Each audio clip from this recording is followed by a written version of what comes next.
बहुत ज्यादा demotivation feel हो रही है, समझ नहीं आ रहा आगे क्या करूं कैसे करूं। जैसा कि आपको पता है सीए इंटर नवंबर 2023 का रिजल्ट आ चुका है और मेरा रिजल्ट नेगेटिव आया है। अब समझ नहीं आ रहा कैसे स्टार्ट करूं। सबसे पहले तो मैं यही नहीं डिसाइड कर पा रहा कि मेरे को सिंगल ग्रुप पे जाना है कि बूथ ग्रुप पे जाना है, करना है भी कि नहीं करना है तो कैसे करना है, क्या स्टडी प्लान बनाऊं, क्या मेरे को चीजों को फॉलो करना है, किस चीज को अवॉइड करना है, क्या प्रायोरिटी देनी है। तो इन सारे के सारे डाउट्स का बेटा आपको इस वीडियो के माध्यम से सारी बातों का जवाब मिल जाएगा। तो वीडियो को एंड तक जरूर देखना। फटाफट से वीडियो को लाइक कर दो और शेयर कर दो अपने दोस्तों के साथ जिन भी बच्चों का ये वाला अटेम्प्ट नहीं निकल पाया है।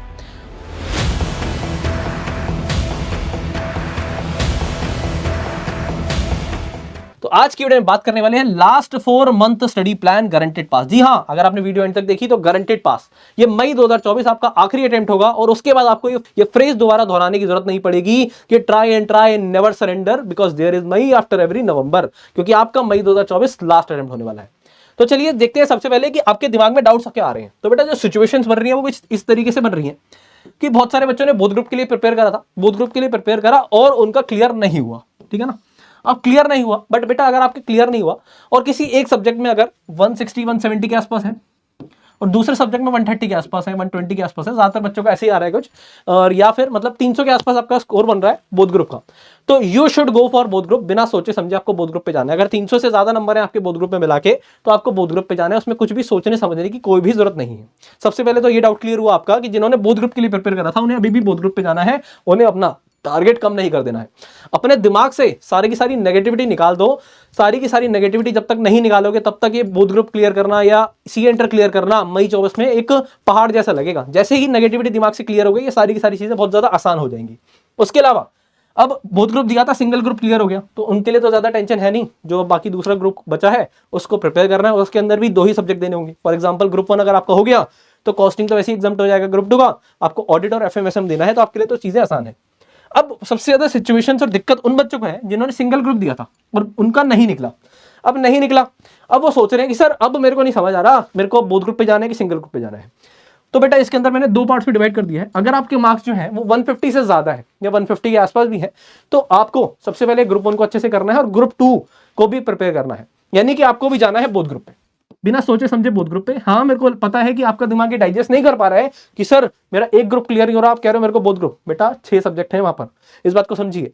और अगर आपने ग्रुप 1 दिया था तो आपका कॉस्टिंग प्रिपेयर है, वो ऑलरेडी ग्रुप 2 में आ चुका है, तो वहां पर आपको फायदा मिलेगा उस चीज का। तो आपको बोथ ग्रुप पे जाना है अगर आपके मार्क्स 150 या 150 से ज्यादा है। एक्सेप्शन हर जगह हो सकती है, ठीक है जी। अगर आपके मार्क्स लेस देन 150 है और उसी ग्रुप के लिए तैयार करिए, यानी कि अगर आपने ग्रुप 1 दिया था तो अभी पहले ग्रुप 1 को ही प्रिपेयर करिए। बहुत सारे बच्चों के साथ सिचुएशन ये है कि यार ग्रुप 1 दिया था और उन्हें उम्मीद थी कि मैं पास हो जाऊंगा, बट वो फेल हो गए। अब उम्मीद थी पास होंगे इसलिए उन्होंने ग्रुप 2 का सब्जेक्ट की तैयारी कर दी, फॉर एग्जांपल चालू। अब वो कहते हैं सर हम ना सोच रहे हैं आप ग्रुप 1 को छोड़ के ग्रुप 2 दे दें। नहीं भाई, ऐसा नहीं करना। जितना पढ़ लिया है उसको रिवाइज करते रहो, ग्रुप 1 पे फोकस डालो आने वाले 20 से 25 दिन के लिए और उसको अच्छे तरीके से रिवाइज करो, टेस्ट फेस दो, बताऊंगा क्या क्या करना है, कैसे कैसे करना है। और वो 20-25 दिन में जब वो अच्छे लेवल पे आ जाएगा, फुल कोर्स टेस्ट देने लग जाओगे, तो अपने ग्रुप 2 को भी साथ बाय साइड स्टार्ट कर देना। बट पहले आपको जो आपने ग्रुप कर रखा है जिसका एग्जाम दिया था उसको ही करना पड़ेगा। ये जो सोच रहे हो ना आप कि सर ग्रुप 1 का एग्जाम दिया था फॉर एग्जांपल के लिए, वो नहीं निकला, मैंने तो ग्रुप 2 स्टार्ट कर चुका था तो मैं सोच रहा हूँ ग्रुप 2 करना है। नहीं, ऐसा नहीं करना है बिल्कुल भी, आपको पहले ग्रुप 1 ही करना पड़ेगा, ठीक है जी। हाँ ये बात अलग है आपने ग्रुप 2 भी 50% से ज्यादा कर दिया है, तो उस केस के अंदर ग्रुप 2 को रिवाइज करते रहो साथ साथ, और ग्रुप 1 को फटाफट से अपना जो कर रखा है उसके अंदर देखो कि क्या करना है, रिवाइज करना है, टेस्ट देना है, और उसके बाद उसके फुल कोर्स टेस्ट देना चालू करो, फिर ग्रुप 2 को साइड बाय साइड चला लो। तो यानी कि आप भी बोथ ग्रुप पे जा पाओगे। अब सबसे पहले बेटा अब ये तो समझ आ गया कि यार हमें ग्रुप सिंगल ग्रुप देना है, बोथ ग्रुप देना है, क्या करना है। अब दूसरी बात आती है कि सर सबसे पहले अब करना क्या है। अब सबसे पहले सर हमें ये नहीं समझ आ रहा कि हुआ क्यों है, क्या है। सबसे पहले तो आपने अपने टारगेट लिखना है कि मैं सिंगल ग्रुप पे जा रहा हूं या बोथ ग्रुप पे जा रहा हूं, ठीक है जी, मई 2024 के अंदर। और लिखना है yes I am going to clear May 2024 attempt single group और both group, whatever you want to. और ये वीडियो के नीचे कमेंट करके जाना, ठीक है जी, वीडियो के नीचे कमेंट करके जाना और बाद में आके चेक करना कि हाँ ये मेरी बात सच हुई। इसके अलावा सबसे पहले बेटा आज के दिन अपनी सारी की सारी मिस्टेक्स को, जो आपको लगता है कि ये मेरी मिस्टेक्स हुई हैं, उनको लिखिए कॉपी पेन में, और जहां बैठ के पढ़ते हो ना वहां जाके चिपका दो, ताकि वो रोज पढ़ते समय याद रहे कि यार ये गलतियां थी मेरी जिसकी वजह से ये शायद ये वाला अटेम्प्ट रह गया, वरना ये भी हो जाता। सिर्फ गलतियां करी हैं आपने, कोई पाप नहीं करा है, गलतियां ठीक हो ही जा सकती हैं, तो उन गलतियों को लिखिए। गलतियां क्या होंगी मैं बताता हूं। सबसे पहले टाइमली सिलेबस ना होना, ये आपको लगेगा, जबकि गलती क्या थी, गलती ये थी कि आपने प्रॉपर रिवीजन नहीं करी। सच सच बताना, पेपर से पहले कितनी रिवीजन करी? 3 से 5 रिवीजन हो गई थी? नहीं हुई थी। टेस्ट पेपर ना देना। टेस्ट पेपर आपको लगता है कि यार ये तो टाइम वेस्ट है, टाइम किलिंग मशीन है ये, नहीं भाई, टाइम किलिंग मशीन नहीं है। इसके थ्रू ही आपको पता लगेगा कि आप उस चैप्टर के कितने पानी में है, आपको वो आता भी है कि नहीं आता है। सिर्फ टीचर ने पढ़ा दिया वहां पर बात नहीं हो जाती। फोकस करना आईसीए मॉड्यूल्स के क्वेश्चंस पे, आरटीपी पे, एमटीपी पे। क्या आपने आईसीए क्वेश्चंस को फॉलो करा था? तो आंसर आएगा नो सर, हम तो डिफरेंट प्रोफेशन में लगे हुए थे, इस चक्कर में रिवाइज भी नहीं कर पाए। तो एक गलतियों को लिखो ताकि आने वाले पेपर के अंदर आपको कोई दिक्कत परेशानी ना हो। अब बात आती है, ध्यान देना, आप जैसे कि पता है ग्रुप 1 के अंदर 3 सब्जेक्ट है, एडवांस अकाउंटिंग, लॉ और टैक्सेशन। ऐसे ही ग्रुप 2 में 3 सब्जेक्ट हैं, कॉस्टिंग, ऑडिटिंग एंड एफएमएसएम। ठीक है जी, 3 सब्जेक्ट ये रहे, 3 सब्जेक्ट ये रहे। तो मैं ये मान के चल सकता हूं हर एक बच्चे का एक सब्जेक्ट वीक हो सकता है एक ग्रुप के अंदर, है ना, बस बाकी दोस्त तो ठीक होंगे। या फिर दोनों ग्रुप के मिला के मैं कहता हूं 3 सब्जेक्ट मैक्सिमम वीक हो सकते हैं, बाकी 3 तो ठीक है। तो उन 3 पे फोकस करना है कि उसके अंदर आप 70 प्लस और 80 प्लस का टारगेट रखो।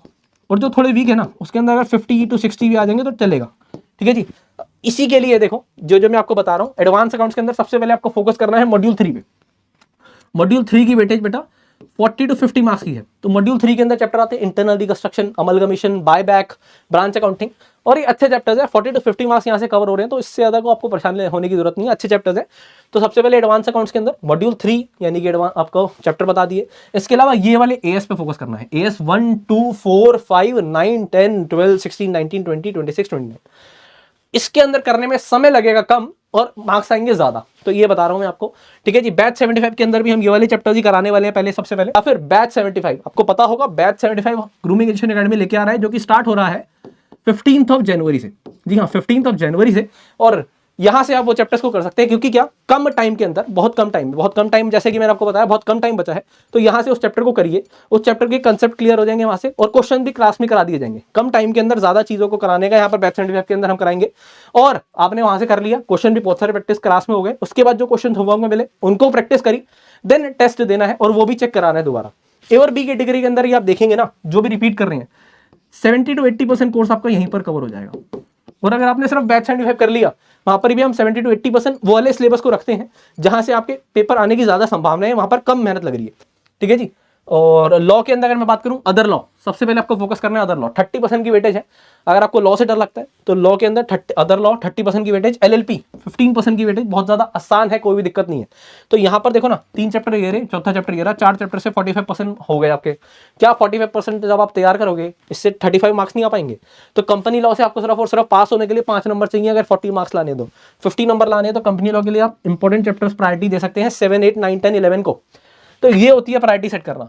वरना आप क्या कर रहे होते हैं, ये कर लिया सर, मेरा अदर लॉ हो गया, एलएलपी हो गया, आप कंपनी लॉ के अंदर चैप्टर 7 चालू कर रहा हूं, सोच रहा हूं 1 के बारे में, सोच रहा हूं 2 के बारे में, 3 के बारे में। भाई साहब जो कर रहे हो ना उसे 100% करो, वरना क्या होगा, अदर लॉ करते समय आप जब एलएलपी के बारे में सोचोगे तो अदर लॉ को अच्छे से नहीं करोगे। अदर लॉ को अच्छे से नहीं करोगे मतलब परफेक्ट प्रैक्टिस नहीं करोगे, उसकी क्वेश्चन प्रैक्टिस नहीं सॉल्व करोगे, टेस्ट नहीं दोगे, रिवाइज नहीं करोगे, टाइम किलिंग लगेंगे, क्योंकि डर लगेगा। तो वो डर को हटाना पड़ेगा। उसके बाद अगर मैं बात करूं टैक्सेशन में आपको डर लग रहा है, तो टैक्सेशन के अंदर भाई साहब जीएसटी पहले कर लो। जीएसटी पहले 40% का वो करता था, 50% की वेटेज है, सिर्फ और सिर्फ एक चैप्टर बड़ा है कस्टम, और ये 50% की वेटेज बहुत ज्यादा आसान है as compare to direct tax लाना इस जीएसटी के अंदर। 50 नंबर का अगर आप पेपर है तो आराम से आप 40 से 45 नंबर लेके आ सकते हैं, अगर आप ढंग से पढ़ रहे हैं तो। टैक्सेशन के अंदर आप पहले फोकस कर लीजिए salary, house property, residential status, clubbing, set of return, TDS, TCS पे। तो आपको यहाँ पर आराम से यहाँ पर आपका 80% तक के आसपास का कोर्स हो जाएगा। ठीक है जी। उसके बाद अगर मैं बात करूं ऐसे ही, अब ये ग्रुप 1 के टॉपिक्स मैंने आपको बताया कि ये पहले फोकस कर लीजिए, तो आपका आराम से यहाँ पर आप पास हो सकते हैं, पास नहीं हो सकते एग्जाम्शन भी लेके आ सकते हैं। बैच 75 के अंदर भी कहीं ना कहीं हम ये वाले चैप्टर सबसे पहले कराने की कोशिश करेंगे आपको। उसके बाद कॉस्टिंग के अंदर अगर मैं बात करूं तो material, labour, overhead, ABC, cost sheet, marginal costing, standard costing, budgetary, यहीं से 70 to 75% आपका पेपर आने की संभावनाएं हैं। तो पहले ये कर लो ना यार, ज्वाइंट प्रोसेस पे क्यों अटके हुए हो, तो ये वाले चैप्टर्स कर लीजिए। ऐसी ऑडिटिंग चैप्टर 1, 2, 5, 8, 9, 11, ये चैप्टर ही कहीं ना कहीं 70% के आसपास तक की वेटेज रखते हैं, 60 to 70% की। तो यार ये कर लो। बाकी चैप्टर्स के अंदर मेहनत ज्यादा हो रही है, यहाँ पर कम हो रही है, तो इन पे अगर फोकस कर ले तो देखो ना 10% की वेटेज रख रहे हैं, 20 की है, और ये रख रहे हैं चैप्टर 4, 5, ये रख रहे हैं अराउंड 50% की।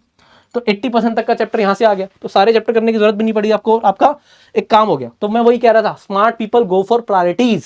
ठीक है जी। आपको ये नहीं करना कि सब कुछ करना है, सब कुछ नहीं कर सकते हो आप, टाइम कम है भाई, टाइम कम है, तो कम टाइम में कैसे चीजों को करना है ये बता रहा है जा रहा है आपको।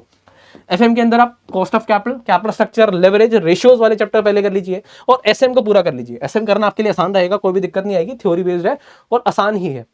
अगर आपको FM अच्छा लग रहा है तो आप FM कर लीजिए, SM के कुछ चुनिंदा चैप्टर कर सकते हैं। तो इस तरीके से मैंने आपको बताया कि क्या क्या कर सकते हो, मैंने बताया कैसे कैसे कर सकते हो। डर लग रहा है, बिना कुछ सोचे समझे बैच 75 ज्वाइन कर लो, उसके अंदर आपको doubt classes, counselling classes, paper checking, हाँ जी, test papers with checking facility आपको मिल जाते हैं। तो सब कुछ मिल जाता है आपको, सिर्फ और सिर्फ आपको एनरोल होना है। और उसके बाद सिर्फ एनरोल होने से कुछ नहीं होगा, उसके बाद पढ़ाई भी करनी पड़ेगी, ठीक है जी। पढ़ाई करनी पड़ेगी, आपको ये सारी की सारी चीजें मिलेंगी, तो आपको डेफिनेटली फील होगा कि आप ये मई 2024 आपका आखिरी अटेम्प्ट है। उम्मीद करता हूं आपको मेरी बातें पसंद आई हैं, समझ आई हैं, और अगर आपने अभी तक वीडियो को देखा है तो नोट्स भी बनाए होंगे और आप मई 2024 क्लियर करने वाले हैं। So thank you so much for watching the video. तो hit the like button, share the video with the maximum friends. चलिए मिलते हैं नेक्स्ट वीडियो में, तब तक के लिए goodbye, all the best, जय Shri Shyam, thank you so much.